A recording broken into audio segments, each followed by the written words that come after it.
Hello， 大家好！大家好，大家好！欢迎大家来到拉风文化超范脱口秀团建的录制现场，我是主人全德基。那么接下来有请我们3位队长出场，有请头很圆的程序员孙刘登场。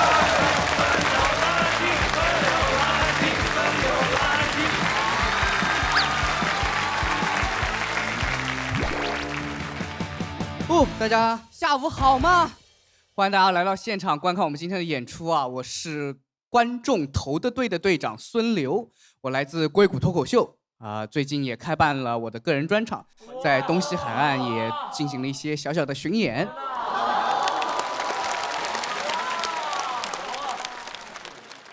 但是今天主要介绍的不是我个人，是我的队啊，我的队叫观众投的队。好。我有准备一小段 rap 给我们的队预热一下。今天现场的气氛疯狂啊，投我们就能稳当。我们不仅是逗乐，我们的才华还是火热。今天比赛不是凑数，我们的punchline让你们记住。谢谢观众的掌声，不要让我尬住。没有一个压场的呀！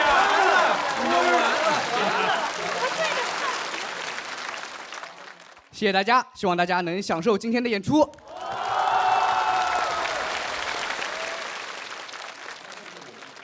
接下来有请 Carl 登场。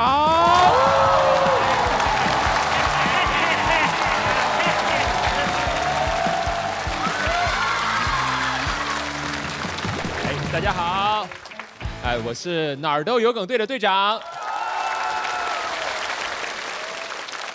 我们今天一共12个选手，然后12个选手呢会淘汰一半的人，所以说还挺残酷的。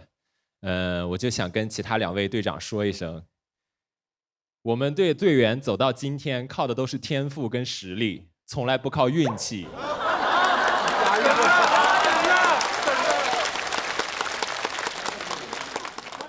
你们只能努力鼓励，给自己加油打气，但只能回到妈妈的怀里哭泣。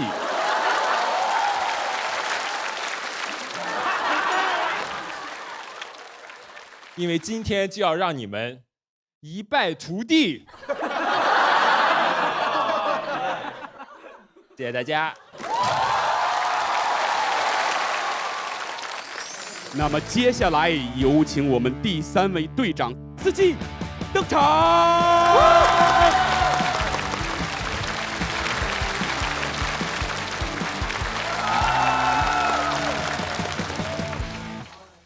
那么烂的 rap， 呵，男人。大家好，我是司机。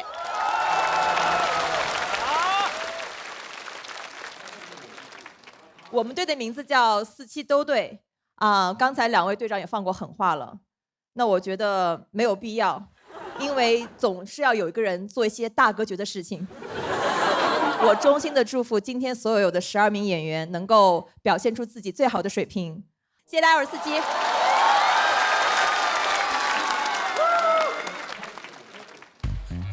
与此同时，我们今天特别荣幸地请到了陈一佳女士作为我们的录制嘉宾。那让我们用热烈的掌声，有请陈一佳女士登场。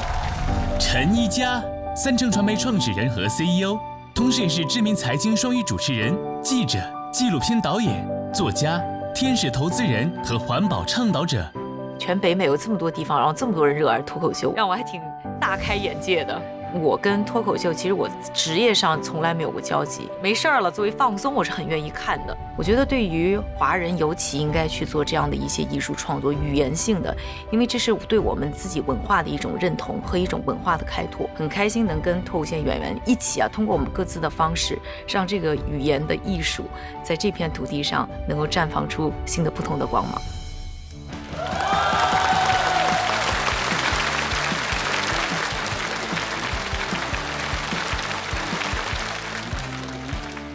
大家好，我不是队长，我今天是来打酱油的嘉宾，我是一佳，大家好。然后我今天也是第一次呢来到我们脱口秀真人秀的拍摄现场，所以呢，既然是要好好的来打酱油，那我也想呢借这个时间呢好好的介绍一下我自己。那我叫一佳，我之前呢是一个头部国际媒体的财经主持人和记者，明明挣的就是点这个耍嘴皮子的钱，非要呢去操这个拯救世界的心。所以啊，我不但辞职创业了，而且呢，创业没多久呢，就开始做环保项目。我儿子呢也问我说：“妈，你干嘛要搞这环保？”我说：“你知道伊朗马斯克吗？”他说：“我知道啊，造 Tesla 的。”我说：“没错，世界首富。”我又问他说：“你知道这 Jeff Bezos 吗？”他说：“我知道啊，开 Amazon 的。”我说：“没错，世界前首富。”我说：“你知道这世界首富和世界前首富有什么共同点吗？”他想了一下说：“都很有钱。”我说：“这还用你说吗？你这个思路太肤浅了。他俩的共同点呢是都在造飞船要上太空。”我儿子又问我说：“妈，你说这有钱人为什么都想造火箭上太空呢？是这太空很好玩吗？”我说：“怎么可能呢？没吃没喝没乐高没恐龙还没有脱口秀，它能好玩吗？”他就问我说：“那为什么他们要上太空呢？”我说：“因为他们觉得地球搞不定了，玩不动了，此地不可留。”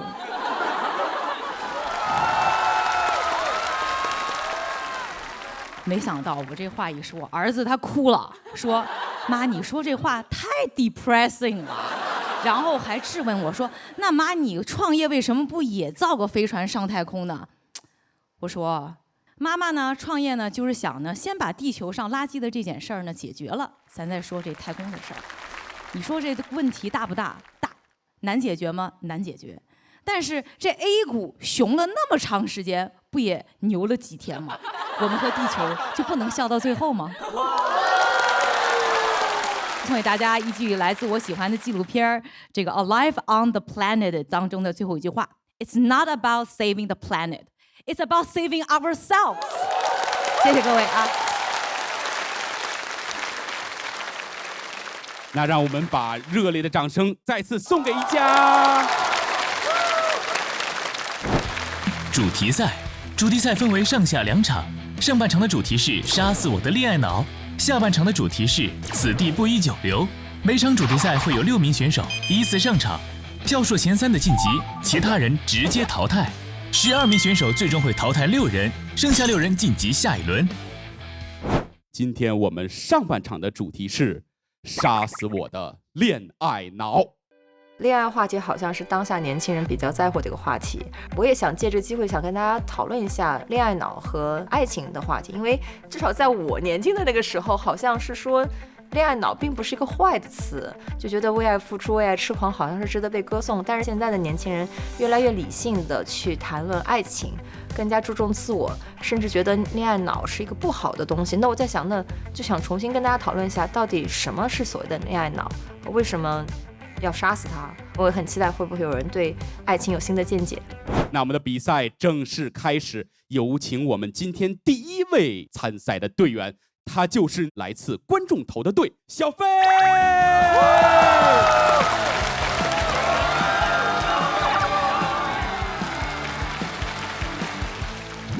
哎呀，宝宝大家好吗？这小飞。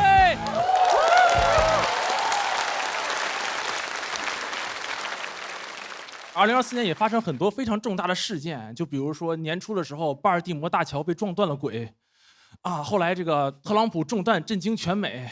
前几天我三表哥的二舅妈出了轨，劈了腿，就和今天的这个主题一样，和我没有什么关系。为什么这么说呢？因为我是谈恋爱脑，但我有点太久没有谈恋爱了。我来讲脱口秀已经有2年半的时间了，主持人老问这个现场有没有单身的朋友，请举手。我的手就弹起来，特别的快，就跟武打片似的。我感觉我的右手就是这个练习时长2年半的武生啊。别人都是咏春、叶问，我单身小飞。所以我每次要讲那个时候，我甚至都要从我的初恋、我的初中开始讲。倒不是有多怀念，而是因为我30年的人生里头，只有2年45天零23个小时在谈恋爱，其中2年都是这个初恋。初恋是在初中的这个校园读书之星评选会上认得的，然后我是那一届的读书之星。读书之星是什么呢？就是那个季度在图书馆借书最多的小朋友。我初恋一直觉得我是一个特别有文化的人，特别有涵养，但是他不知道的是，我借的那些书都是这么大开本，花花绿绿的封面，里边斗大个字，书名都是什么啊？恶魔之吻。那小子真帅，吐着泡泡说爱你。这可以。当时我最爱看的一本书是明晓溪的，叫《会有天使替我爱你》。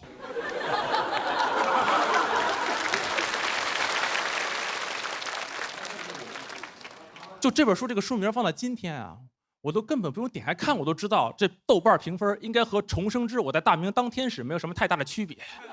但那个时候这本书根本没法好好看，我都得这么看，就没有45度的眼角啊，根本挡不住我决堤的泪水啊。就这些书对我的影响非常的深重，一直到今天我都觉得谈恋爱、追女生最重要的就是这个追求，就是要这种不惧落空、义无反顾的追求。我上一个追求的女生，我大概追了她可能有4到5年的时间。然后我就当时上学嘛，就一直开车接她上课下课，然后还带她出去玩，带她逛街。我毕业之后2人相隔2地，我自费掏了很多钱飞来纽约去看她。恋爱这4、5年的时间对我的钱包有很大的影响，但影响最大的还是我的网易云歌单。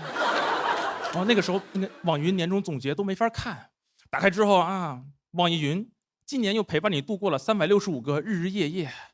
你最爱听歌的时间是 emo 的午夜12点，最选的歌手是情歌之王李圣杰，最爱听的3首歌是洋葱、天后和给你的爱是手放开。4月28号这天一定对你特别的特殊，因为听了89遍阿杜的《他一定很爱你》。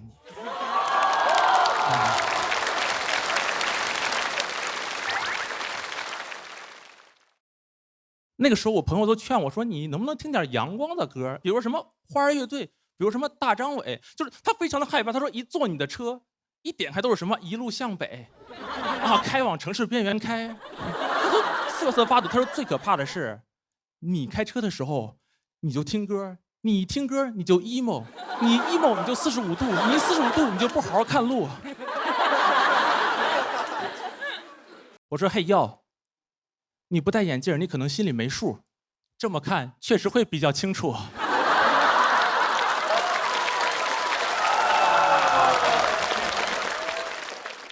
但我是一个特别听劝的人，我就去搜了花儿乐队最火的歌《洗刷刷》。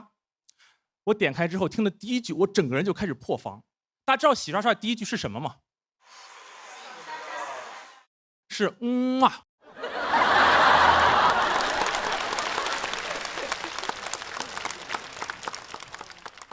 当在车上我就问我的朋友啊，你看我听这歌就这样，像我这样的人这么持之以恒的追求，是不是就是恋爱脑啊？我朋友说，你从人家没有男朋友追到了人家没有了男朋友还没有成功，你这不是恋爱脑啊，你就是单纯的舔狗。我说那狗也是人类最好的朋友吗？就是我保持这样追求女生的这个姿态啊，一直持续了很多年，都没有成功。我觉得是不是我自己的问题？我要寻求改变。就在小红书上啊，最火的帖子说，男生拿下crush，我做对了哪几件事？第一件就是和女生相处最重要的不是追求，而是吸引。啊，我说这说的有道理，我就在网上去搜啊，什么样的男生最吸引人？有什么爹系男友啊，少年系男友。后来看了一个什么爹系少年。那我说爹系少年是个什么东西啊？妈18岁就长得跟个爹似的，还18岁就已经当了爹了。第一个听起来有点不合理，第二听起来他妈都不合法。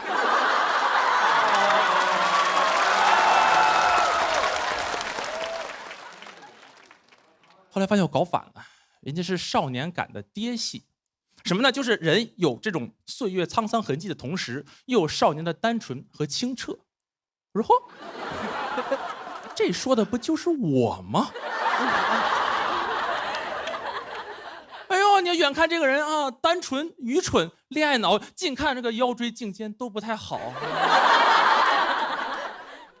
还有这个清澈啊，我天哪！看着我那个买不起的房子，看着我这个每月花光了票子，我这个钱包是比刚毕业的少年还要清澈呀。人家都在纽约纵享花花世界，我出去 dating 我都买不起花花。那种感觉是什么呢？就是我出走半生，打工半生啊，归来挣得不如少年。这是第一条。那第二条是什么？当我有这些特质之后啊，就要去找一个更大的平台。去展示自己，去吸引异性。都说幽默是男人最好的医美，我就来讲脱口秀了。我没有想到的是，那讲脱口秀，我收到最好的评价是：哎，小飞，你真是个搞笑男。我说那加下微信呗，笑死。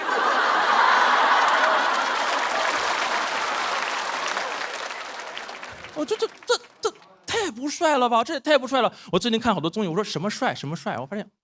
rapper 帅，不是这几个。rapper 帅 ，rapper 帅，押韵嘛，他们都会，那我也会呀。来一个，来一个。hold on。但你知道我又没有想到的是，人家他们想看的 rapper 是那种像什么，像潘玮柏，像黄子韬，像吴某凡，是那样的 rapper， 那样的帅。不是这几个在台上这种指挥啊，你也是个 rapper， 我也是个 rapper。我听 rap 的朋友都有点听不下去了，那冲着我就说：“嘿呦，你也叫 rapper， 我真的栓 Q 啊！你这个押韵真是无药可救啊！凤凰传奇的曾毅都比你优秀，你只会在台上嘿呦呦呦呦。”但跟我这些方法之后呢，发现就没有什么用处嘛。啊，我现在也没有谈到女朋友，所以我就在想，我用了这么多招，那是不是有一种可能？是我已经吸引到了女生，但是我没有发现。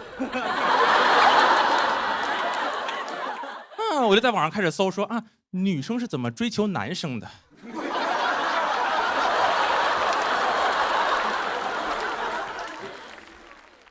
小红书上最火的那一条上，女生拿下 crush 最重要的不是追求，而是吸引。我说嘿，这句话我是不是在哪儿听过呀？啊，这就是所谓的相互吸引吗？如果都在吸引，那么谁来出手呢？你有没有想象过这个场景啊？滔滔大河，清澈的江底，一条鱼都没有，那么岸边站了200多万个姜太公，等谁愿者上钩呢？这种上钩只有一种可能，就是这个微风轻拂，2个钩啊就缠到了一起，2个姜太公一收竿，哎呀，大家有没有看过迪士尼有个古早的动画，2个狗在吃意大利面，吃着吃到了一根，哎呦，是你！这种感觉，我当时写的时候觉得，哎呀，这可能这个比喻不太合适啊，因为姜太公都是男的嘛。但我想，我看的帖子不是女生追求男生啊，好像也有点道理。毕竟老话说得好，这玩意儿叫同性相吸。想说什么呢？到最后我想说什么呢？就是说我看了这么多东西之后，我感觉我并没有变得更会谈恋爱，反而更加不会了。我现在遇到了喜欢的女生，我觉得最重要的反而还是做回我真实的自己。怎么说呢？就是墨镜一戴。哎呀！我只求真爱。准备好了吗？开始一个真正的 rapper。嘿呦！ I know， 没有 rapper 的帅，没有成年人的气质，没有男孩的坏，恋爱脑的愚蠢让人无奈，但不惧落空却是我的姿态。只要在你眼里我看到了期待，请不要杀死我的恋爱脑，我要让他为你超载。Peace， 喂。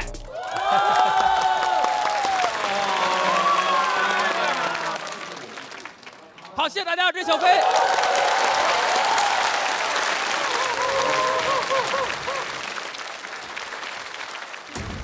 感谢小飞。那我们观众朋友们还有最后一点的左票的时间，请大家支持中国新说唱。好，我们还有最后3秒钟的时间，3、2、1，请锁票，感谢。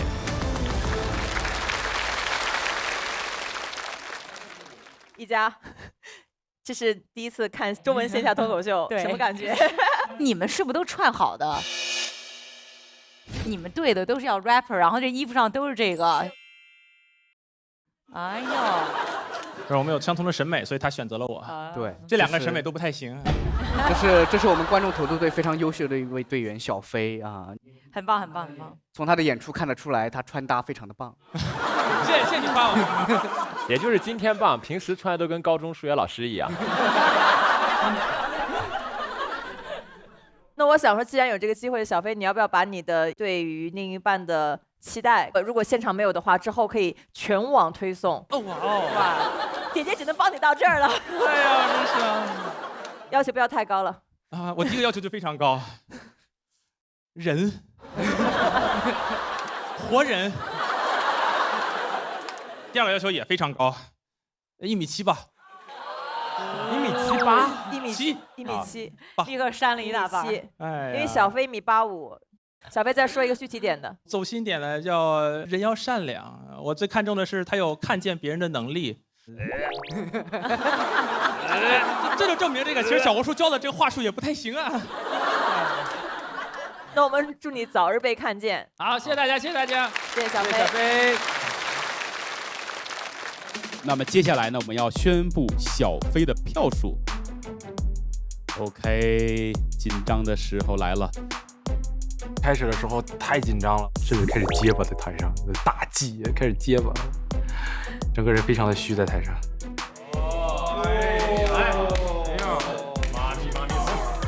3、2、1，哇，可以，可以。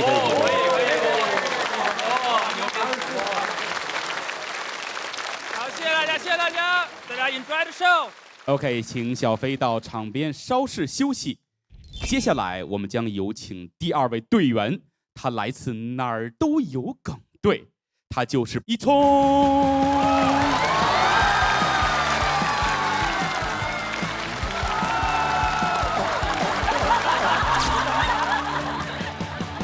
哟，朋友们，你们好吗？我是一聪。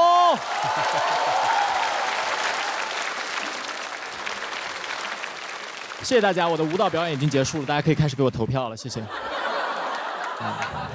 我今天聊谈恋爱啊，这个话题太适合我了。我今天这一身穿搭都是按照相亲的标准来的，就是今天这个场子没有演员比我更懂爱情，所以大家放心的听我讲。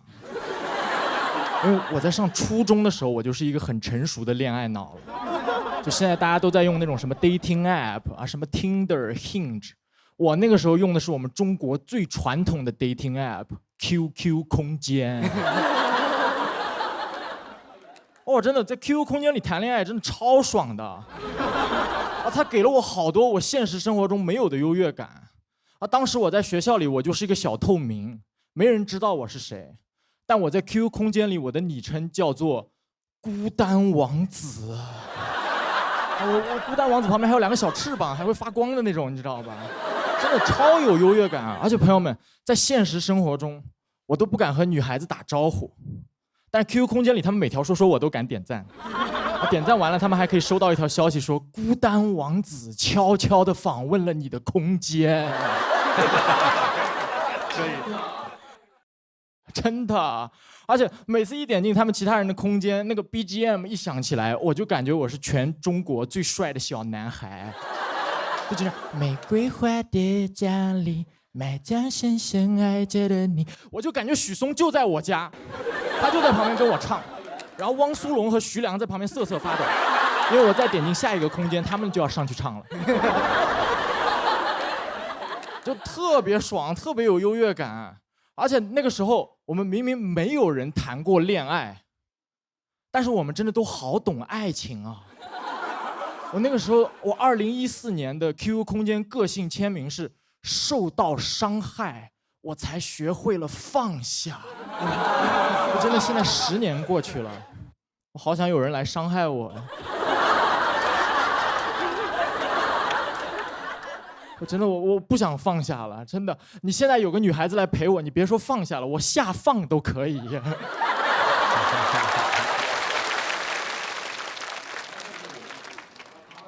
那个时候真的在 QQ 空间里面，你们谈恋爱，你越自信你就越受欢迎，毕竟大家都不知道你长什么样子。就那个时候，我经常会跑到我喜欢的女孩子的 QQ 空间里面去留言，我说哟，你的空间好不给力呀！我真是去年买了个表886，真的。真的啊，看得出来这个梗效果不太好，大家可能都没有上过这个 QQ 空间，没问题没问题，我们进入下一步，知道吧？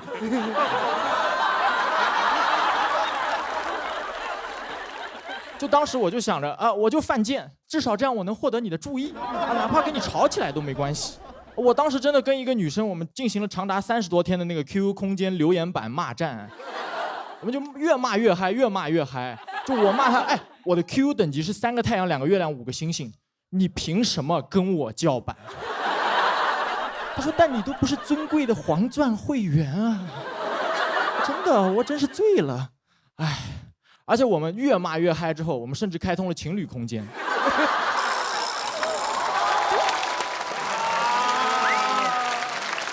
我们在情侣空间里面接着骂，因为这样我们的共同好友就可以看我们的表现，就是在同一个主题下谁骂得更好。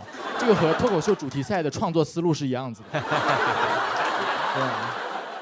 然后后来我也不知道为啥，就大家都用上了微信啊，就再也没有那种当初的简单纯粹了。我再也没有去别人朋友圈说过什么啊，你的朋友圈啊真是不给力呀，886，没有。我在朋友圈我说的话都是谢谢，收到，真是辛苦您了，为我们的友谊干杯。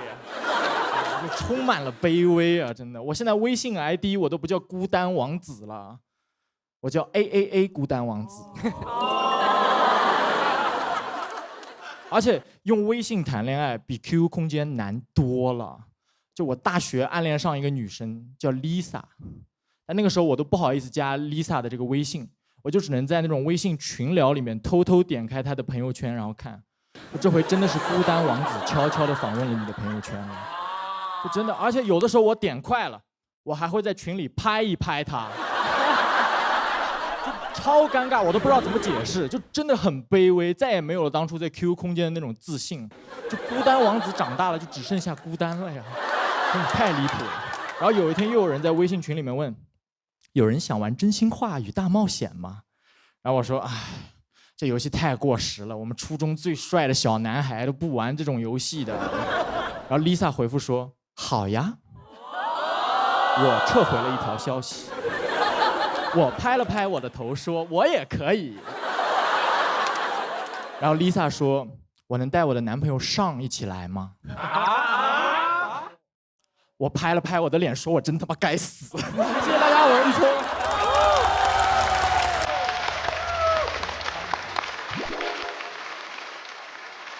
感谢一聪呢，现在又到了我们的投票环节，请大家拿出手机进行投票。我们还有最后3秒钟，3、2、1，请锁票，谢谢。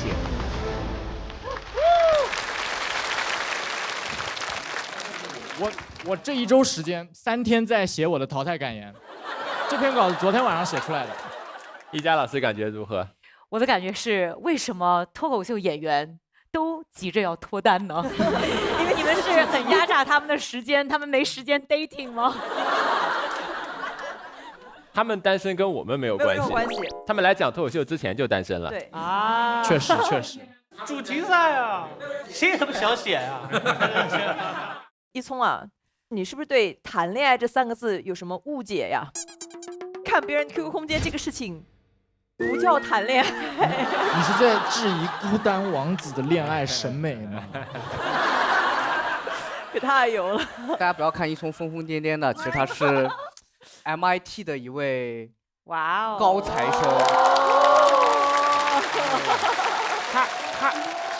他那个是水硕啊，商业分析不行的。别骂了，脸丢大了。好，现在准备啊，一聪的票数马上就要出来了。感觉尽力了，但是确实没我想象的要好吧。3、2、1，哇，63.0。昨天晚上写出来稿已经很不错了，真的真的。没事没事，我本来就已经做好了这个准备了，就没稿子了。对，一聪，我想说你真的非常有天赋，所以就干脆多花点精力谈恋爱去吧。对，退赛了，退赛了，退赛了。好，感谢一聪，请一聪到场边稍事休息。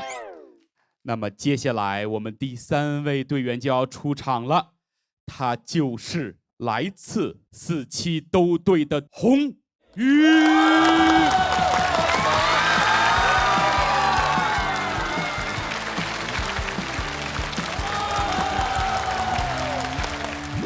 大家好，我是红宇。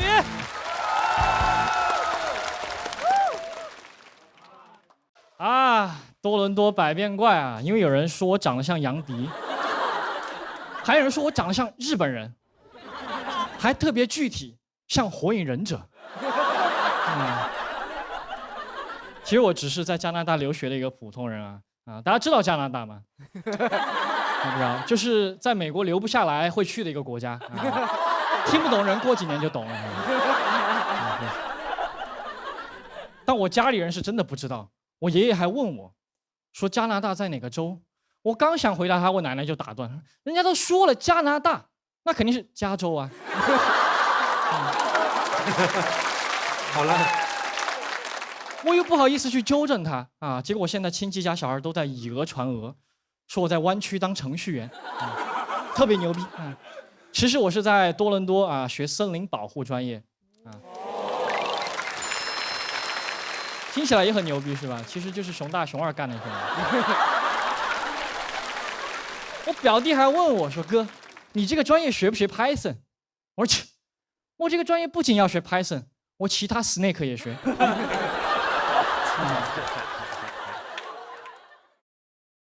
这个专业确实是没有什么前途。我学计算机的哥们儿还问我说：“你毕业之后去哪儿？”我说亚马逊。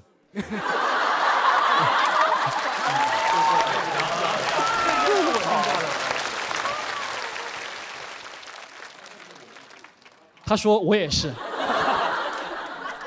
我说不一样，不一样，不一样。你去亚马逊做大数据我去亚马逊锯大树。这个好，别锯呀，好棒。很惨啊！我来加拿大1年了，然后就想尽快融入当地嘛，所以想了很多办法，比方说多讲英语。我开学第1天就跟同学说，大家好，我英语不太好如果什么语法错误一定要纠正我。我就开始自我介绍，I comes from China。同学就开始纠正我语法了嘛。嘿，日本是 Japan。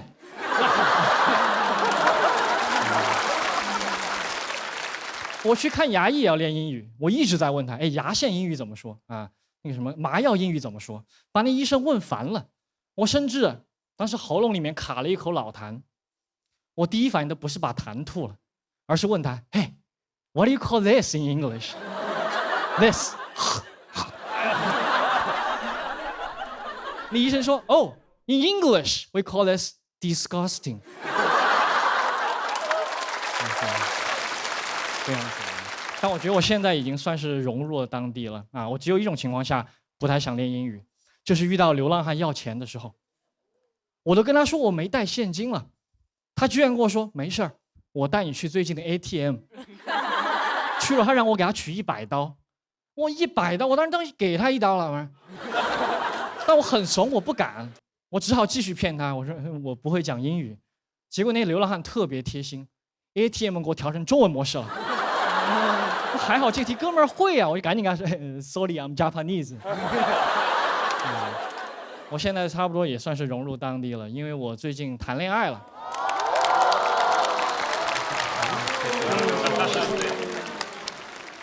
哇，谢谢谢谢，脱口秀演员还是可以谈恋爱的。我介绍一下我女朋友，我女朋友是加拿大白人你们应该也能猜到，她跟我在一起是因为她喜欢日本动漫。已经比我好。我跟他在一起是因为我喜欢练英语。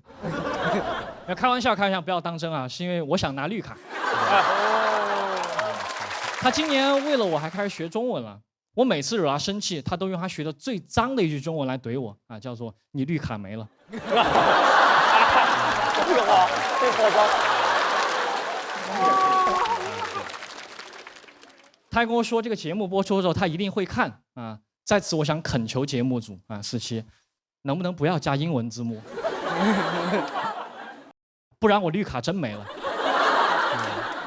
我跟他在一起还是会有些文化差异啊，比方说他第一次来我们家的时候就问我说：“宏宇啊，你这个加湿器好高级啊，这么多功能，什么牌子的？”我说：“哦，这是一个中国牌子，你可能没听说过啊，叫做电饭煲。”还有一个文化差异，大家感觉应该很明显，就是北美这边毒品泛滥啊，但是在我们国家禁毒非常严，很多人连毒品长什么样子都不知道啊。我之前在国内买了一件衬衫，上面印了一片绿色的大叶子，我在国内穿了3年，没有一个人认出来这是大麻，我都没认出来，我一直以为这是片枫叶。直到我跟我女朋友约会啊，她跟我说 I like your shirt， 我还想跟她套近乎，我说 Thank you， That's a symbol of your country。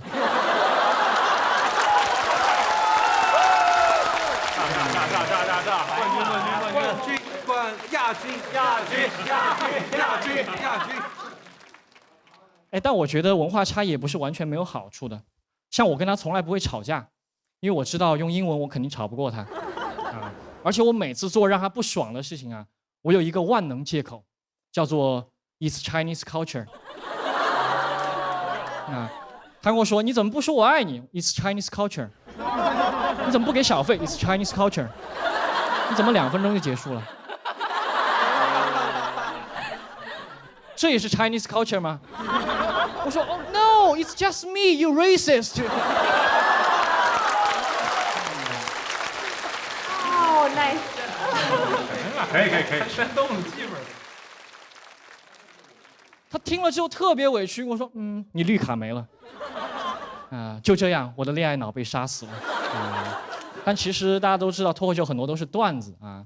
我其实非常爱我的女朋友，在这里我也想对她说，虽然我们中国文化讲究含蓄啊，虽然这个节目组可能没有英文字幕，但是我会每天都告诉你 ，Megan, I love you。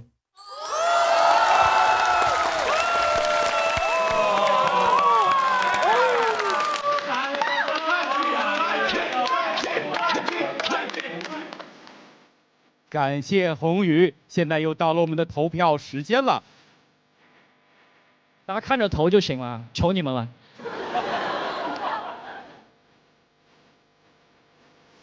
我们还有最后一点的时间。今天这套其实是我在谈恋爱之后写的，就代表我谈恋爱之后写的，我觉得我最好的一段了。我不敢说前3了，但前3才能晋级是吧？那就前3。3、2、1，请锁票。好棒，好棒！谢谢大家，ありがとうございます。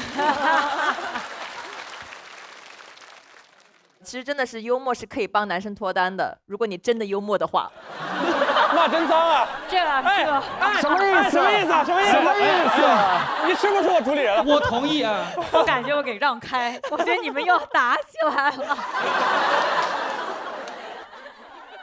宏宇这2天我听他室友跟我吐槽说，宏宇天天跟他女朋友打电话，电话里面you racist， 就有时候我会给他讲一些非常种族歧视的笑话。对，其实我觉得中文脱口秀还是有很多言论自由在里面的，因为在国内其实不敏感，因为是单一种族嘛，但是在这边就非常敏感，我就经常把我们这些不敏感的话题拿来给他讲。他有时候看了我们的演出，说你们怎么全员 racist？ 其实我不觉得中国人就是说大家有时候说 Asian 或者 Chinese 比较 racist， 我真的不同意，因为很多事情是我们没有接触过，没见过。我是不同意的。对，就是像我爸前2年来看我嘛，然后他在街上看，他就看到一些他没见过的东西，他就会盯着看。但是他的其实出发点就很明确，他就说因为我没见过，所以我想多看2眼，想了解。包容是双向的，也请给初来乍到的华人多一些包容。怎么突然价值这么高了？谢谢，鼓掌。这价值了！哎呀，我觉得就挺 racist 的，我妈就挺 racist 的，我妈特 racist。我们坐地铁嘛，在纽约，然后有那种黑人小哥上来跳舞表演嘛，就把鞋弄起来，然后照着那个杆翻跟头什么，把我妈吓的。她说是不是要打劫？是不是要打劫？我说没有人拿着音响过来抢你的。感谢宏宇，那我们宏宇的票数马上就要出现了。3、2、1。好棒，好棒！哎，85.5，居然没上90。天哪 OK， 那我们现在也要看一下我们前3名的票数。60%的幽默也是幽默。那接下来呢，有请我们第4位队员出场，他就是来自观众投的对的 Funny Man Richard。Yo, what's going on, New York? How's it going? Good? 我的中文其实不太好，因为我很小的时候就是一个广东人。前面那位日本演员中文都比我要好。恭喜发财，恭喜发财！其实这句话应该春节的时候讲。这一年过得很快，你们觉得吗？2024年龙年，龙对我们广东人来说是非常有意思的动物，因为龙也是我们广东人唯一不会拿来煲汤的动物。所以我觉得其实应该把龙换成我们广东人爱吃的，比如福建人。这个跟主题没关，但是这梗今年不讲，明年就讲不了了。今天的主题是杀死我的恋爱脑。我的恋爱脑其实很多年前就已经被杀死了。有2个凶手，逍遥法外，一男一女，没错，就是我的2个孩子。很多人都不相信，他说 ：“Richard， 你看起来那么显小。”这好笑。但其实我虽然看起来很显小，我已经40岁了。上次有观众跟我说，看不出来你显小。养孩子太不容易了。我的儿子在吃饭的时候，我和我老婆都没有办法好好吃。正常人吃饭的时候就一口一口这样子。我的儿子他是一抓一把米，然后从一个盘子飞到另外一个，再飞到另外一个盘子，然后最后掉到地上。掉到地上，你知道吗？我都不想去捡了。我老婆说你捡一下，我说不用了。我们的地板就让它变成榻榻米。我2个孩子。他要去上学，他要去到处去玩，都是我来送，所以我其实就是他们的 Uber driver。开车的时候，他们在后面闹得不可开交，我在前面毫无表情，因为我知道他们肯定不会给我小费。而且我如果太 emotional， 对他们凶了的话，他们还要回家给我的领导给我差评，是吧？然后有一次我送我女儿去学校，她忘了带饭盒。我就开回来拿了饭盒再送回去，我不仅开 Uber， 我还做 Uber Eats。你知道吗？我现在就是带他们去公园，多到什么程度？公园里面那些爸爸妈妈不同种族跟他的孩子用不同语言讲话，我都听得懂。例如一个韩国爸爸看到孩子往高处爬，他说承认，就是小心。如果一个印度妈妈拽着他孩子走，然后说 Japan。意思就是说 1 minute， 然后小孩说 OK。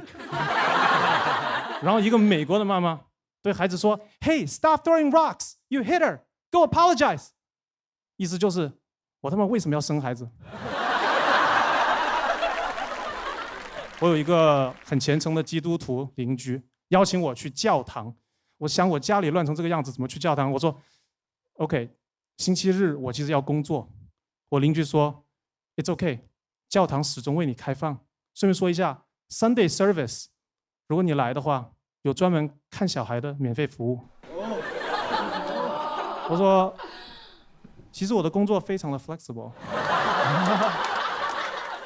星期日教堂最早什么时候开门？你说的 Sunday service， 一周可以做几次？我的工作非常非常的灵活，因为我老板允许我 work from church。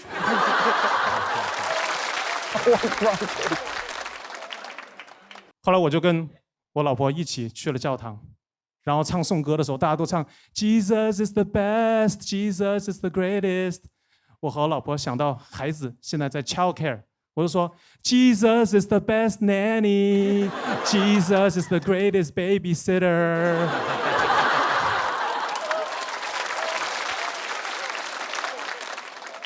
然后我和我老婆相视一笑，继续唱 Jesus is the best nanny because this nanny is free。其实说实话，养孩子是很幸福的一件事情，但是我觉得有很多的电影给人一些错误的信号，有很多爱情电影，他为什么不会演那些生小孩、养小孩的过程呢？他总是演到幸福的两人牵手就结束了，原因是不能再往下演了。再往下演，生活就不够甜美了。你们知道有一部很有名的爱情电影叫做《When Harry Met Sally》，当哈利遇上莎莉，对吗？但是他为什么就没有拍续集？因为他拍到续集了以后就不甜美了，因为他续集很有可能是叫当哈利遇上莎莉，生的调皮三胞胎。好，谢谢大家，我是 Richard。一头有戏了。感谢 Richard， 现在又到了我们投票的时间。我代表我的孩子们，恳求各位了。好，我们还有最后3秒钟的时间，3、2、1，请锁票。感谢。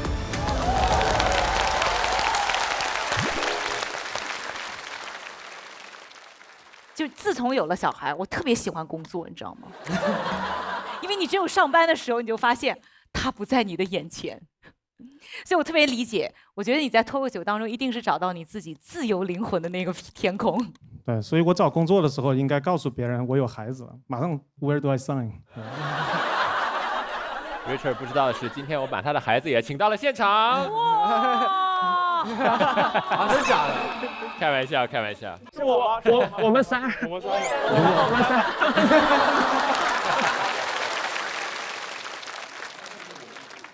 Richard， 你这边跟你恋爱脑有什么关系啊？杀死了他的恋爱脑吗？对啊，那我们就掰扯一下，就是为什么孩子杀死了你的恋爱脑？因为就没有恋爱的空间了呀，对吧？因为实在太忙了。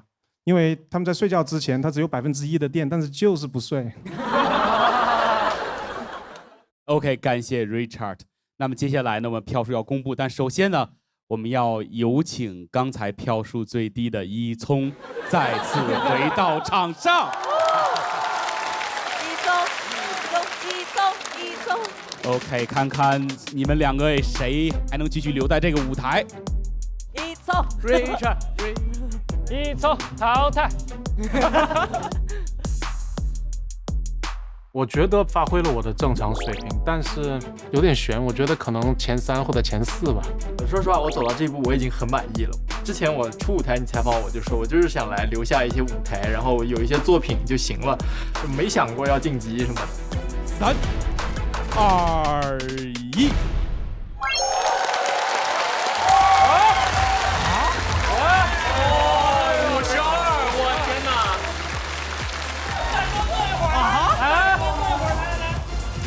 但是还是太低了，我不知道今天投票怎么。说得很棒，说得很棒。Oh my goodness! Oh my goodness! Oh my goodness! OK， 感谢 Richard， 感谢。谢谢 Richard。是。我觉得没关系，比赛第2，友谊第1嘛，对吧？我这次来其实交了很多朋友，然后自己见证自己的成长，我觉得可以，我一点都不嫉妒他们。他的稿子是和复活赛救人的稿子相当于是一篇吧，他把他的稿子拆开来，把很好的部分放到了复活赛，把小飞救了回来，然后导致他在12进6的比赛里面剩下来的稿子的笑点密度可能就不是那么够，然后自己没能晋级，所以非常可惜。如果拉风这个节目以后要继续办下去，那我肯定还回来参赛。啊，不过你可能不知道这个词。那我们现在比赛继续，接下来有请我们第5位队员登场，他就是来自4·7都队的西雅图高质量男性 Sawyer。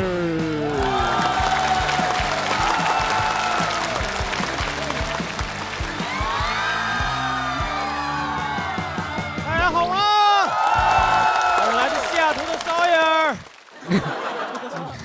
没有人认识。好，我今天讲到这，谢谢大家。今天演员大家都分享了很多甜美的爱情故事，你就比如说 Richard 分享自己婚后的故事，宏宇讲了自己的甜美的爱情故事。我今天也给大家分享一下我的爱情故事。我前段时间被甩了。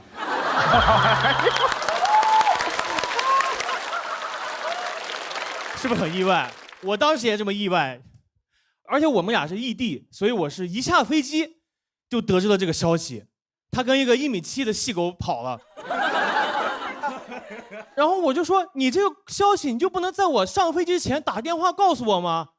他说：“啊，分手还是需要一些仪式感，我要正式一点。”我说：“你需要正式点，你就不能买票来看我吗？”哎，你有想象过遗体告别，你让遗体本人掏钱的吗？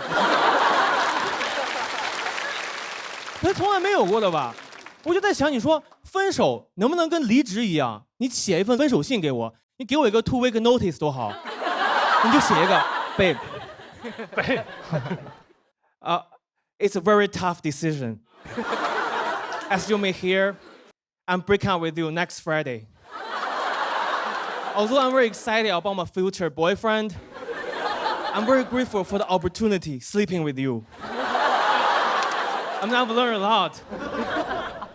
And I will bring whatever I learned to the next chapter of my life. If you need any recommendations, please just let me know. Hope we can cross paths again in the future.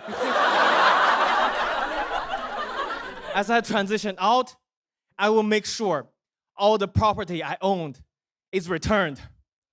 All the best, Jessica. 这多好呀，是不是？后来呢，我就是为了省疗伤，我就开始健身，提升自己。我说我要杀死我的恋爱脑，点个题。就大家你有没有觉得，就是分手之后健身的效率非常的高？大家都沉默了。我希望你们只是不知道答案，而不是陷入了某种回忆。就那段时间健身的其实非常的高，就是因为你能转化那个悲愤为力量，你知道吗？那个时候，我就是一想到被甩了，我就特别生气。我一去健身房，我看到每个器械都像是那个细狗，是吧？我浑身充满了力量，我就感觉我化身为吴京了。练卧推的时候，我那个装片我说你一个60公斤是吗？我这边装60公斤，我这边再装60公斤，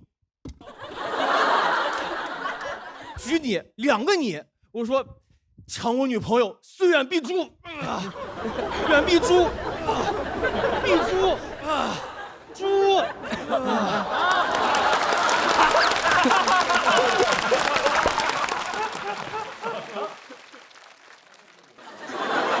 练背的时候，我就假装前面有条河，我说你备胎转正是吧？啊，备胎转正，见不见呀？见不见呀？见不见呀？太爽了，跟你说！而且我真觉得，就是还是不懂修墙。他要真懂修墙，他就应该派我们这些伤心男孩去修美墨边境的墙，3天就修好。2人一组，我扛着200斤大石头深蹲上墙，旁边我兄弟一边保护我，一边和我一起骂，虽远必诛，虽远必诛。3天把墙修好了，我们甚至把美加边境的墙也修好了，这宏宇就过不来了。让他在这秀恩爱。啊，你说古代有孟姜女为了丈夫哭倒长城，我们今年有心碎男为了老婆修好长城，多好啊！后来发展到臆想的前女友，我就条件反射想健身，我感觉我就马成了巴甫洛夫的舔狗了。我甚至后来还报了那个 CrossFit 的课，那个课呀就是个邪教呀！我跟你们说邪教有点夸张，那就是个集中营啊！所有的教练都太 aggressive 了。我刚去第1天，刚进门口，教练就开始在那说 "Welcome to CrossFit, we're about to change your life"，我说你喊啥？Change your voice, oh my god！ 我就在你身边呢。而且里面有个动作叫做 burpees， 你们有人练过吗？这中文翻译过来叫做崩屁，因为做这个动作的时候不可能有人憋着屁做完。就我不能理解，哎，看着这么简单的动作咋会这么累呢？就简单的趴下跳起来，趴下跳起来，对吧？我当时教练一让做就做2分钟。我做了5个，好不容易站起来，我都不是累，你知道吗？我都感觉我天怎么黑了，哎呦脑瓜子嗡嗡的。我旁边的大哥就练得非常的起劲儿，在我旁边边练还边发出声呢，我当时觉得我说这大哥上次见到这个场景还是在进化论里面。我到后来就练得实在是累得不行，累得半死，然后我就在那儿用手撑着，在那休息，就撑在地上。就这个姿势怎么跟你们形容呢？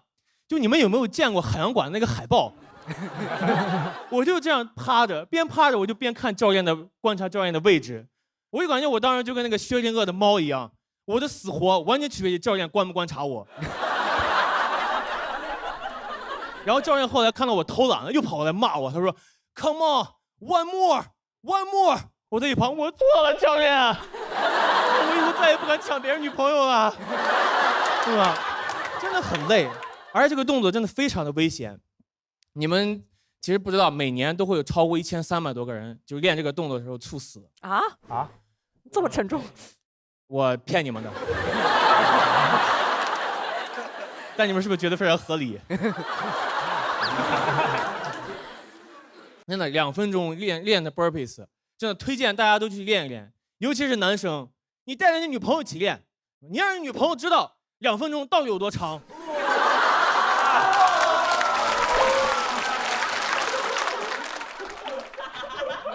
听到了没，宏宇？反正我能做5分钟。而且波比跳这种东西，你说练2分钟有什么实际意义啊？你说你这练自由搏击，至少去现实生活中，你还可以英雄救美，对吧？你遇到色狼，你可以英雄救美。我就能做2分钟 burpees， 我能干啥？怎么唬住色狼呀？遇到色狼，我要去英雄救美。我说，你放开那个女孩。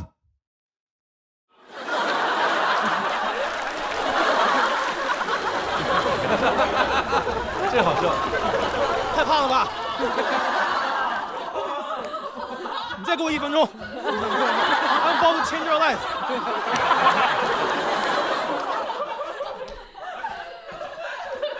真的，这不可能出现嘛？而那节课45分钟，那45分钟之后，我就彻底的从分手中走出来了，对吧？分手没人疼怎么样？我现在浑身疼。智者不如爱河，健身人间值得。今天就讲到这儿，谢谢大家。我没有结束真的，应该是这个。OK， 感谢 Sawyer。那现在又到了我们投票的时间。这一轮的投票非常重要 ，Sawyer 是我们本轮的倒数第2个选手。美西来一趟不容易，朋友们，我多待几天。还有最后3秒钟的时间，3、2、1，请锁票。谢谢。谢谢 Sawyer。非常好的一点，就 Sawyer 就是个情绪非常饱满。就这感觉是你好像昨天刚分的手啊，体能也很饱满。这个情绪请继续保持下去，太有说服力了。就不好笑，情绪上来了呗。我懂了，这也是情绪价值。周小真的太猛了，我第一次见过有人一边讲脱口秀一边给自己鼓掌的。对你好。哎，投票的时候你要练歌，就有更多观众投。我要是晋级了，我就练1分钟的。感谢你的前女友给了一个好身体。谢谢前女友。那么接下来再次有请我们的一聪出场。一聪再陪跑一次。OK， 我们的票数马上就要出来了。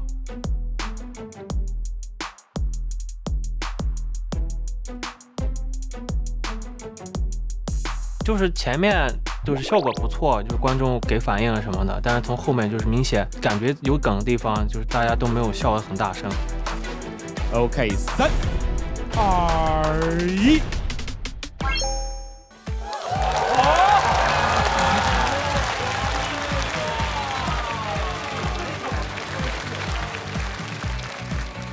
哎呀，咱们晋级了，实至名归。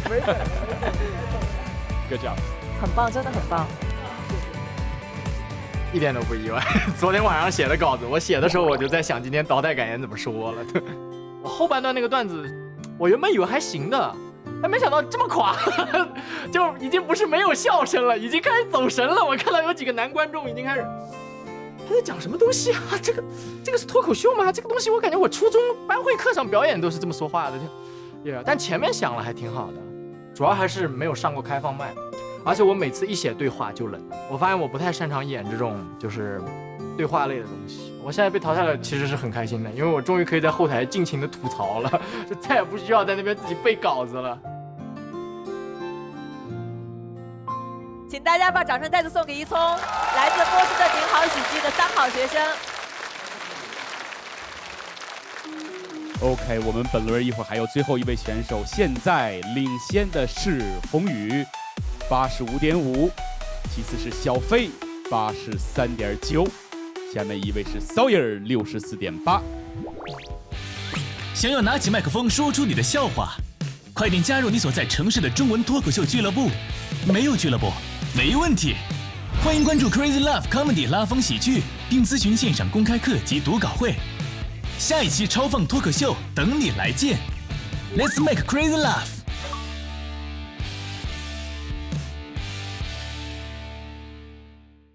现在有请我们第6位队员出场，他就是来自哪儿都有梗队的赵世勇。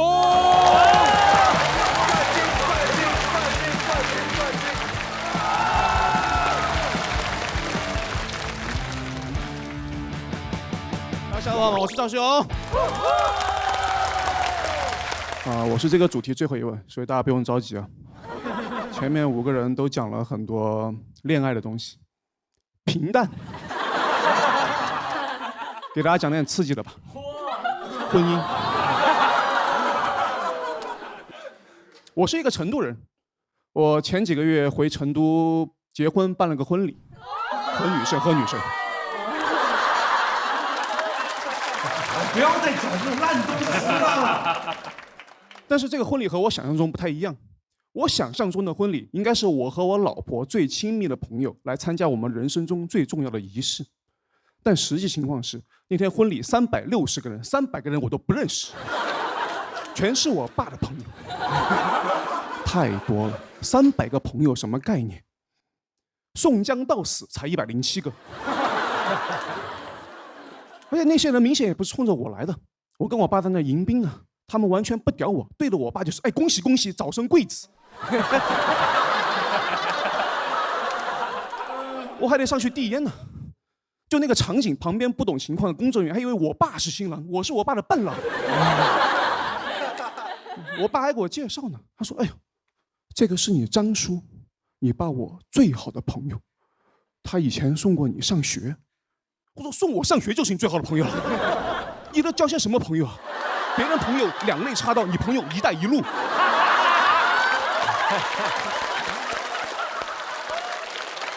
而且他是你最好的朋友，又不是我的朋友，为什么来我的婚礼？结果张叔这个是掏出来这么厚一摞红包，我说张叔你就是我最好的朋友。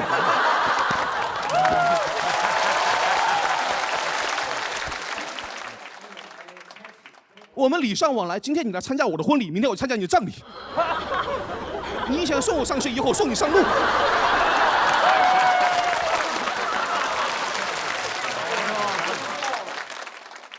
但我也感觉到一些时代的变化。就我爸他们那个年代，男生之间关系好的体现是互相送对方儿子；我们这个年代，男生关系好的体现是互相叫对方儿子。我无法想象以后我儿子结婚，我怎么给他介绍我的朋友？这个是你张叔，你爸我最好的朋友，他以前也是我儿子。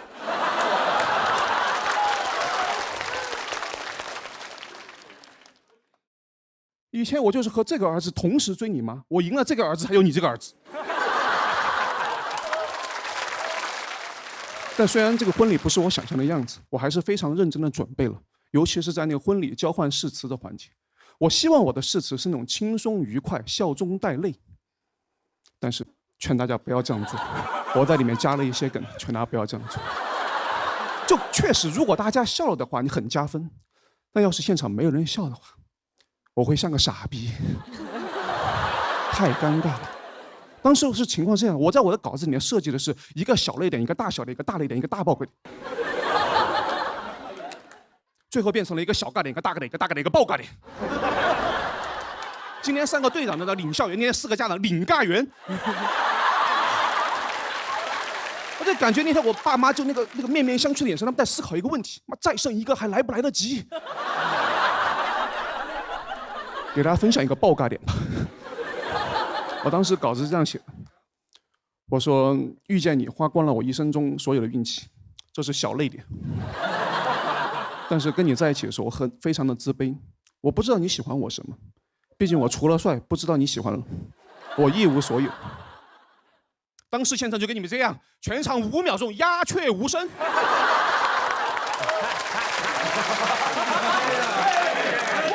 这个手法谁用过？万籁俱寂，婚礼现场被我讲成了停尸房的感觉。5秒钟的安静，大家知道什么概念吗？就是我们那个婚礼，为了让不能来的朋友也能看到，是有直播的。我和那个看直播的朋友告诉我，他当时以为我那婚礼被封号了。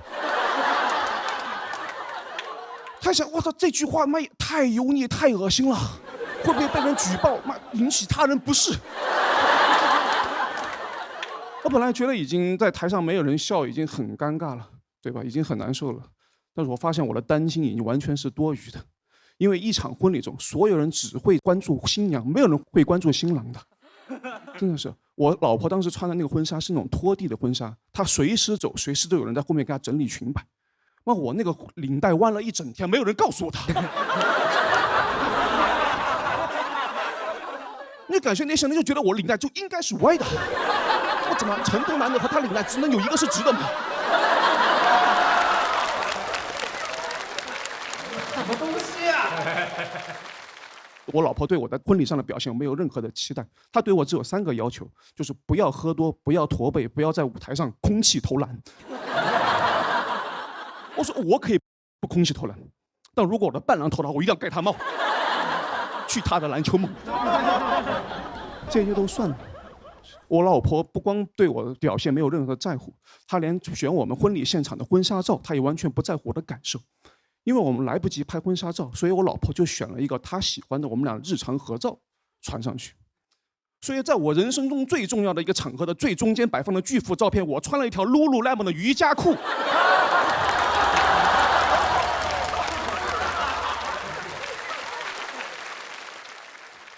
你就感觉我那婚礼的主题就是透气。为什么选那张照片？原因很简单，就是她好看。只要她好看，我穿什么根本不重要。只要她好看，我不穿都可以了。那我不穿最透气。当时那个工作人员旁边的工人还在嘀咕呢，他还说：“妈，这个男的也是什么人啊？自己的婚礼这么不在乎，婚纱照都没有。”旁边还在那解释，他说：“这个你不知道吗？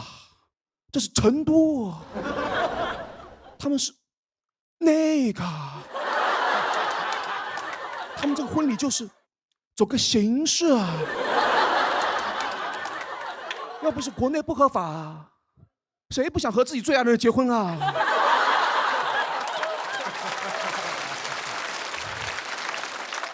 不受在乎。我觉得整个婚礼中，我唯一被受到在乎的是一个环节，就是叫 first look。这是一个婚礼的习俗，就是说新郎只有在婚礼当天才能看到新娘穿婚纱的样子，在之前是绝对不能看到的。我觉得习俗也太好了吧，浪漫有意义，我还不用陪她逛街买衣服，一定得有这个环节。然后 first look 那个环节是这样的，就是新郎会在台上背对着新娘，然后新娘穿着婚纱一步一步的走过去，然后拍拍她的肩，然后她转过去之后会记录那个男生的反应。我应该是什么反应？我应该什么？我觉得我这么一个没有见过世面的直男，转过去之后只会有一个反应，就是我靠，牛逼呀！哎，你们女生可能会觉得这句话太敷衍了，但是你们不知道，这句话“我靠牛逼”就是一个直男面对这个世界上所有超出他认知的最高的赞誉了。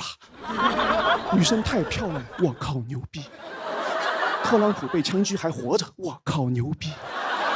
中国输给日本7-0，我靠傻逼！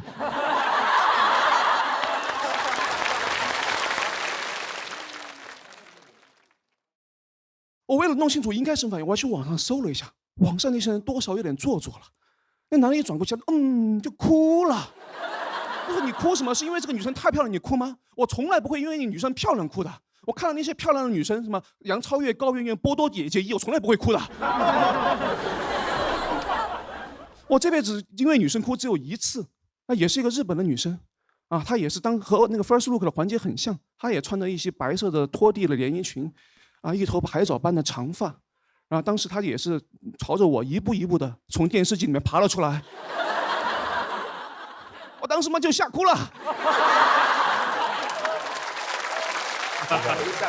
铺垫长了，铺垫太长了，铺垫长。所以在当时在实际情况，他背着他的时候，我非常的紧张，我特别的紧张，我不知道我应该是个什么反应。一方面，我不像其他那些臭直男一样啊，给一个我靠牛逼，对吧？另外一方面，我又怕我真转过去没有哭，那也就太不尊重、太不真诚了，对吧？我在那思考我应该什么反应，我有时候都有点魔怔了，开始胡思乱想，我在想到一些不切实际的幻想，就想我转过去，要是不是我老婆，那可能是高圆圆在我面前。哦呦，圆圆，赵又廷怎么不要你了？没事，都姓赵，他赵又廷给不了了，我赵世勇给你。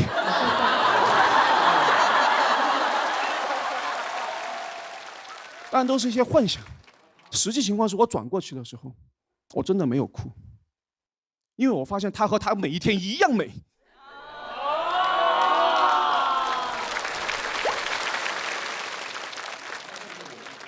而且不光是没有紧张，我反而内心无比的坚定，因为我知道他就是我这辈子一定要坚守一生的人，因为他是唯一懂我的人，在所有人都没有因为我的笑话笑的时候，他告诉我，一无所有那个还挺好笑的。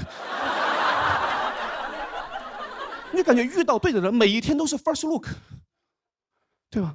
今天我们的主题是杀死那个恋爱脑，大家也看得出来，我就是恋爱脑，杀死那个恋爱脑，随便杀，随便杀。因为但凡杀不死我的，都让爱情更伟大。谢谢大家。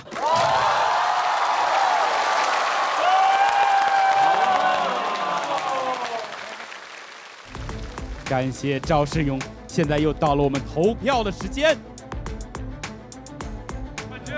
冠军，冠军，冠军，冠军！这是本轮最后一位拳手，所以请大家积极投票。还可以，就是说正常发挥，没有什么太大的失误。好，我们还有最后的3秒钟时间，3、2、1，请锁票。谢谢谢谢谢谢 Steven 特别棒，谢谢佳老师。哦，我超喜欢这一段的，感谢感谢感谢，让我想到了我当年结婚的情景。我俩都哭了那时候。你看，这就是网上的标准的好例子。因为前面听到你说会哭是因为她漂亮，然后后面你说到她每天都这么漂亮，让我们看到就是并不是因为她的外貌，而是因为她是对的人，是因为爱情。这个我很喜欢，而且你这段子我知道是你打磨的很成熟的段子，所以真的非常棒。也没有，我7月份才结婚，回来才写的。这还不是我的完全体。你前面提到3个女明星，杨超越、高圆圆、波多野结衣。波多野结衣是不够漂亮是吧？你觉得？这3个女生她们的共同点是什么？好看，都是好演员。我作为一个女脱口秀演员，我发现其他演员无论我们什么片段被放到网上，就下面永远有很多是关于我们的外貌的点评，关于我们身材的点评，而不是在关注在我们的段子上。我不觉得这是 Steven 或者任何在场的人的问题，我觉得这是一个社会性的问题。有些东西可能是我们潜意识里面，这个社会告诉我们，对于女性关注的点在于她的身材和外貌。那我也希望之后可以多多关注在女演员她的作品上面。没想到吧，Steven 能跑到这儿来，能扯到这儿。确实，如果你真的长得很好看的话，男的就是他下半身思考的动物，就是没办法，天性就这样。就是你自己不管他，其实就还好。喜剧舞台更公平的一点是什么？观众就是看你段子好不好笑。就我管你是谁，你是什么大明星也好，或者怎么样，你不好笑就是不好笑，这没辙。就喜剧首先你一定要好笑，这好笑是必须的，就好笑是必须的。但好笑在我看来，它不是最终目的。脱口秀是希望通过笑声，能够把一些可能尖锐的观点和可能你不认同的观点，让你稍微能够放下心防去听一些。这在我看来是脱口秀和其他的喜剧形式的 fundamental difference， 最基本的区别，两者必须都兼备。Steven 请暂时留在舞台。那有请我们的 Sawyer 再次回到舞台。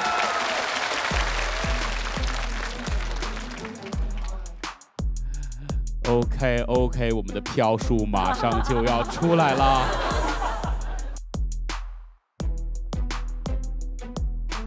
还是很紧张的。其实，在那个时候，因为我们那一组一来就是小飞分就很高，80多，然后宏宇他应该是他最好的一段，然后只是比小飞高了一点点，然后就觉得这个强度有点大，就是因为宏宇都这么好的一个段子，他基本上就是以前在多伦多演过，那我知道这个人很好，然后只知道80多，那我就感觉有点危险。其实，在后面一直很紧张。3、2、1。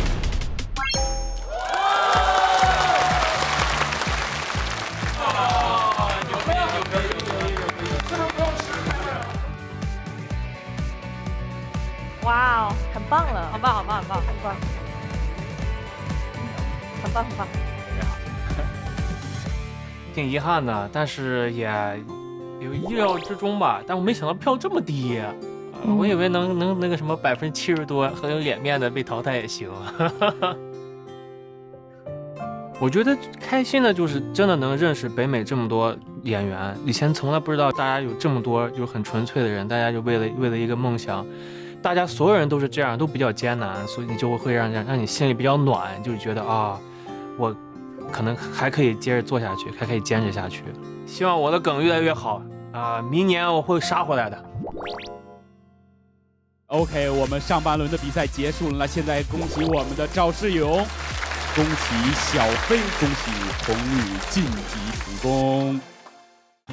主题赛下期更精彩。拿绿卡是不是特别自由？我说应该是吧。You tell me, I'm H1B。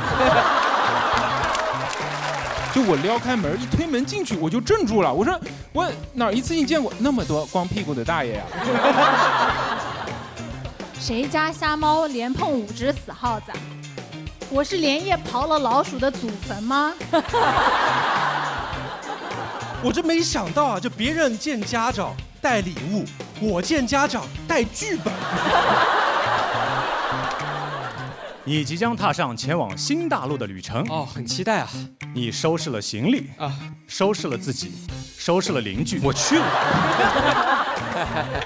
小说的重灾区是公司组织的 Happy Hour。Happy Hour 是一种团建活动，它的主要目的是帮助一群不太熟的人确认一下大家确实不太熟。那我们现在下半场晋级的3组选手到底是谁？